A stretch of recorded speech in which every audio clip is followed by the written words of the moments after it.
Pemirsa, Anda masih bersama kami di Selamat Pagi Indonesia. Jadi, yang terkini adalah perkara yang melibatkan Wali Kota Madiun dan Bupati Pati, yaitu menambah daftar panjang pejabat daerah yang tersandung kasus hukum. Rentetan kasus ini menegaskan satu persoalan mendasar, yakni politik berbiaya tinggi masih membuka ruang penyalahgunaan kekuasaan di tingkat daerah.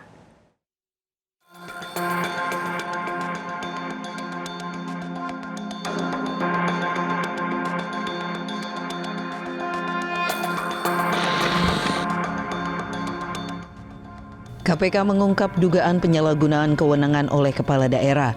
Dalam kasus Wali Kota Madiun dan Bupati Pati, aparat menelusuri praktik yang diduga melibatkan pemanfaatan jabatan untuk memperoleh keuntungan tertentu. KPK menetapkan Wali Kota Madiun Maidi sebagai tersangka kasus dugaan pemerasan dan gratifikasi di lingkungan pemerintah Kota Madiun.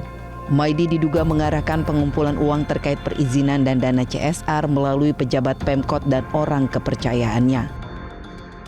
Kota Madiun. Disampaikan arahan untuk mengumpulkan sejumlah uang, ada arahannya gitu ya. Arahan tersebut ditujukan kepada pengurus Yayasan Stikes Bakti Husada Mulia Madiun. Jadi ada Sekolah Tinggi Ilmu Kesehatan Stikes Bakti Husada. Ini untuk menyerahkan uang sebesar 350 juta terkait pemberian izin akses jalan dalam bentuk uang sewa selama 14 tahun. Jadi ada di depannya gitu ada akses jalan untuk menuju ke Stikes Bakti Husada Mulia Madiun. Pada 9 Januari 2026, pihak Yayasan Stikes menyerahkan uang tersebut kepada saudara RR selaku pihak swasta yang merupakan orang kepercayaan saudara MD melalui transfer rekening atas nama CPSA. Bahwa dalam peristiwa tertangkap tangan ini, tim KPK juga menemukan adanya dugaan tindak pidana korupsi berupa permintaan fee penerbitan perizinan di lingkungan Pemkot Madiun kepada pelaku usaha seperti hotel, minimarket, hingga waralaba. Sementara usai ditetapkan sebagai tersangka, Wali Kota Madiun Maidi enggan berkomentar banyak dan hanya sempat membantah jika dirinya melakukan pemerasan. Enggak ada Pak ya? Jangan Pak, cepat ngomong Pak. 2,6 itu buat apa niatnya Pak? Buat apa sih Pak 2,6 itu Pak sebenarnya? Itu di meja, di barang bukti itu ada Pak. Yang 550 juta itu gimana Pak? Awas pintu. Nah ini pintunya Pak. Ya, Pak jujur aja ngomong Pak. Pak jujur aja. Di hari yang sama, KPK juga menetapkan Bupati Pati Sudewo bersama 4 orang lainnya sebagai tersangka dalam kasus dugaan pemerasan pengisian jabatan perangkat desa di Kabupaten Pati, Jawa Tengah. Dalam praktiknya Sudewo diduga meminta uang dengan tarif ratusan juta rupiah per orang. Hingga Januari 2026, penyidik mencatat pengumpulan dana sekitar 2,6 miliar rupiah. Melakukan dugaan tindak pidana korupsi berupa pemerasan dalam pengisian jabatan perangkat desa di lingkungan pemerintah Kabupaten Pati. Bahwa pada akhir tahun 2025, pemerintah Kabupaten Pati, Jawa Tengah mengumumkan akan membuka formasi jabatan perangkat desa pada bulan Maret 2026. Jadi di akhir tahun sudah disampaikan bahwa akan ada pembukaan formasi ya untuk perangkat desa di tahun depan. Maksudnya di tahun ini pada bulan Maret. Kabupaten Pati diketahui memiliki total 21 kecamatan dengan 401 desa dan 5 kelurahan. Jadi keseluruhannya ada 406 ya.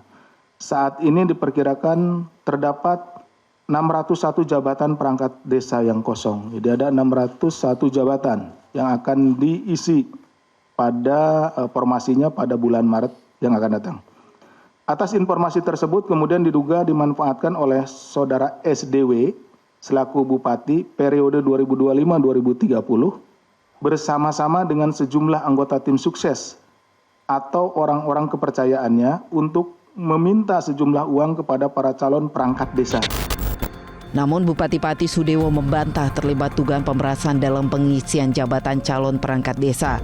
Sudewo mengklaim tidak mengetahui permainan kotor dalam seleksi jabatan ini dan mengaku hanya dijadikan korban.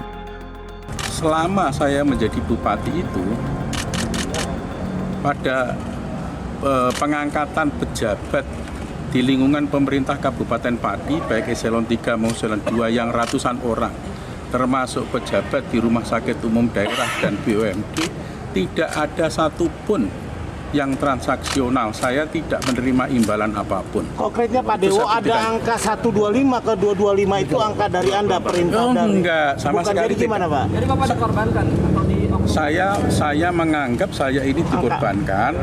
Saya betul-betul tidak mengetahui sama sekali. Dan ini saya jelaskan kepada Bapak Ibu sekalian. 3 orang kepala desa yang tersangka ini pernah menghadap saya di kantor kabupaten, kalau nggak salah di sekitar awal Desember, minta petunjuk soal pengisian perangkat desa. Saya katakan bahwa pengisian perangkat desa adalah sepenuhnya Atau pengulangan Pak, soal Kasus yang menjerat Wali Kota Madiun terkait dugaan fee proyek dan penyimpangan dana CSR serta dugaan suap pengisian jabatan di Kabupaten Pati menunjukkan pola yang sama dan berulang. Rentetan operasi tangkap tangan ini juga menjadi tamparan keras bagi otonomi daerah. Para kepala daerah semestinya tidak menjadikan jabatan sebagai sarana memperkaya diri. Tim Liputan Metro TV. Download Metro TV Extend sekarang.